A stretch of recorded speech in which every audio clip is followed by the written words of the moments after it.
आप विश्वास मानिएगा, ये हाजमोला, लवण भास्कर चूरन, हिंगवाष्टक चूरन, स्टेप्सिल, लाइजिन, हाँ एक आध दो और गोली है पेट साफ करने वाली, इसका व्यवसाय मुख्य दवाइयों से 100 टाइम ज्यादा है। लगता है 5 रुपए की गोली है, लेकिन ऐसा कोई मनुष्य नहीं है जो सुबह से शाम तक एक आध हाजमोला न मसकता हो।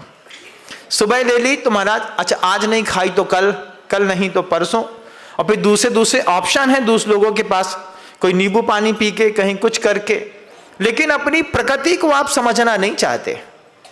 सीनियर लेवल पे आने के बाद स्वभाव और शरीर दोनों में परिवर्तन आता है। शरीर में भी परिवर्तन आता है, व्यक्ति के स्वभाव में भी परिवर्तन आता है। लेकिन अफसोस है गृहस्थी का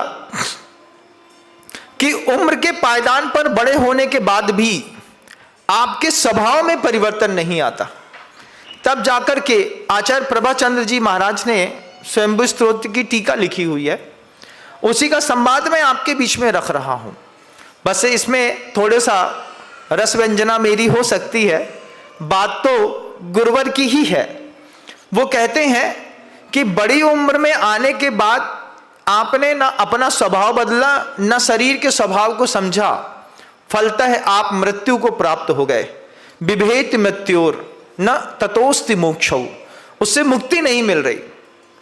पहली बार जब लुधियाना गया था 22 साल की 21 साल की उम्र में, वहां पर जो पंजाबी परिवार है, वे पंजाबी परिवारों में कुछ पंजाबी परिवारों की बड़ी अच्छी खूबसूरती देखी।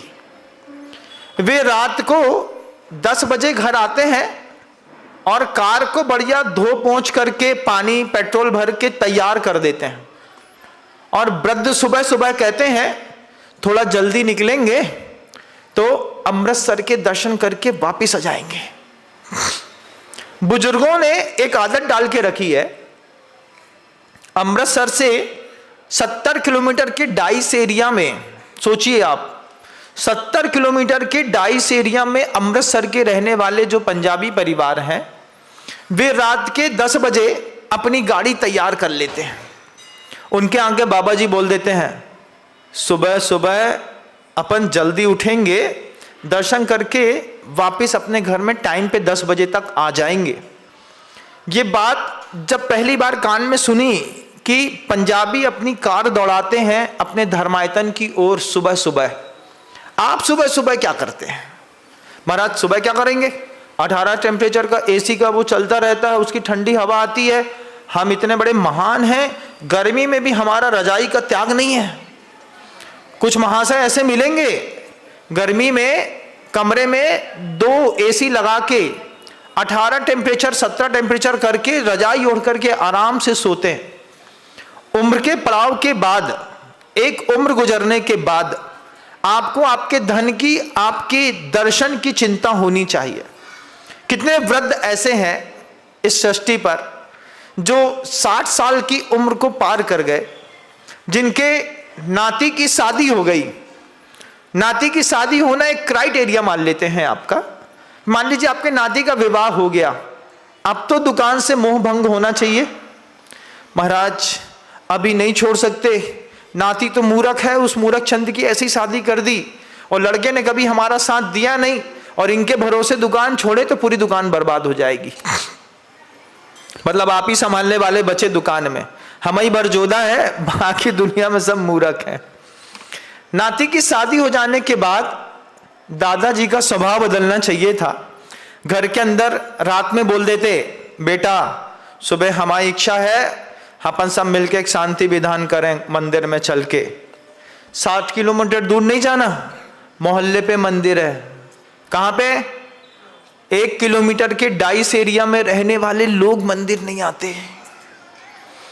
1.5 किलोमीटर के एरिया में रहने वाले लोग अपने आयतनों की आकर के श्रद्धा पूर्वक नमोस्तु नमस्कार नहीं करते। पंजाबी कितने जानदार हैं, 50 किलोमीटर दूर से सुबह रोज गाड़ी चलाते हैं, गाड़ी में सबको भर लेते हैं, मोहल्ले के लोगों से पूछ लेते हैं, घर के अंदर परिवार का सदस्य नहीं है पड़ोसी से पूछ लेंगे सुबह चलेगा, अकाल तख्त के तेरे को भी दर्शन करा देंगे। हाँ साहब हम भी चलेंगे, हम भी चलेंगे। सुबह 1 घंटी मारी, सुबह सुबह 5 बजे निकले, आराम से 1 घंटे में पहुंचे, 1.5 घंटे तक धर्म ध्यान किया, वापिस आए, 9:30 10 बजे घर के अंदर आए तो बढ़िया उत्पम तैयार मिल रहा है। आप लोग 2 किलोमीटर डाइस एरिया में रहते होंगे, 5 किलोमीटर के डाइस एरिया में रहते होंगे। चलिए 50 किलोमीटर से 5 किलोमीटर 10 टाइम्स कम हो गया कि नहीं? हो गया ना। इतना सा नियम ले करके अपने जीवन को संवारने की कोशिश करिए। वे लोग जो वृद्धता के पायदान पर खड़े हुए हैं कि हम 5 किलोमीटर मंदिर है, 5 किलोमीटर के डाइस एरिया में कहीं भी रहेंगे, सुबह जल्दी उठ करके पहले मंदिर आकर के भगवान का दर्शन करके आधा घंटा रुक करके अपनी जाप कर लीजिए, माला कर लीजिए, अपना कुछ भी और मंत्र स्तोत्र पाठ करिए। मान लीजिए अभिषेक शांति धारा 7 साढ़े 7 पे होती है, वो टाइम आपको सूट नहीं करता, आप थोड़ा पहले आकर के भी तो दर्शन कर सकते हैं।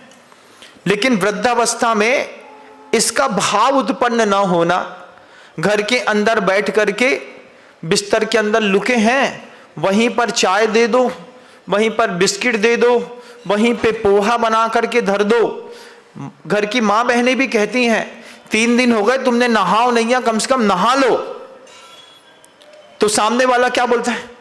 बहुत मुंह चलाता है, हमने नहीं नहाओ तुम्हें क्या दिक्कत है, हमाओ कमरा है। ऐसा नहीं, ये असभ्य व्यवहार है खुद के प्रति। हम कह रहे हैं ना, स्वयं के द्वारा स्वयं को ताप उत्पन्न किया आपने।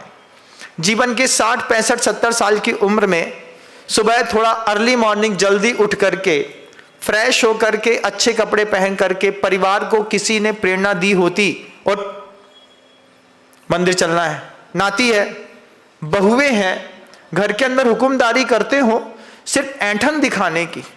घर के अंदर थोड़ी सी हुक्मदारी होती कि परिवार के लोगों की संयोजना बना करके, किसी भी परिवार में 15 लोग रहते हैं, 8 लोग रहते हैं। कितने लोग रहते हैं आपके परिवार में? बरा 3 लोग रहते हैं। 3 लोग नहीं, 3 को 30 भी किया जा सकता है। मान लीजिए आप न्यूक्लियर फैमिली लाइफ जीते हैं। न्यूक्लियर फैमिली लाइफ जीने के बावजूद आपके 5 भाई होंगे, 4 भाई होंगे, 4 भाई की 4 अलग अलग फैमिलियां होंगी, दादा होंगे, काका होंगे। किसी का भी जन्मदिन आ जाए, बहाना तो मारो किसी का, किसी बहाने से अपन मंदिर चलते हैं, धर्म ध्यान के बहाने से मंदिर चलते हैं। लेकिन ये भाव पैदा मन के अंदर जब नहीं होता तो आचार्य कहते हैं जीवन पूरा खराब कर लेता है, और उसके बाद बिभेति मृत्योर, अंतिम समय में मौत से डर लगता है। न ततोस्ति मोक्षो, और लेकिन उससे मुक्ति नहीं मिल पाती।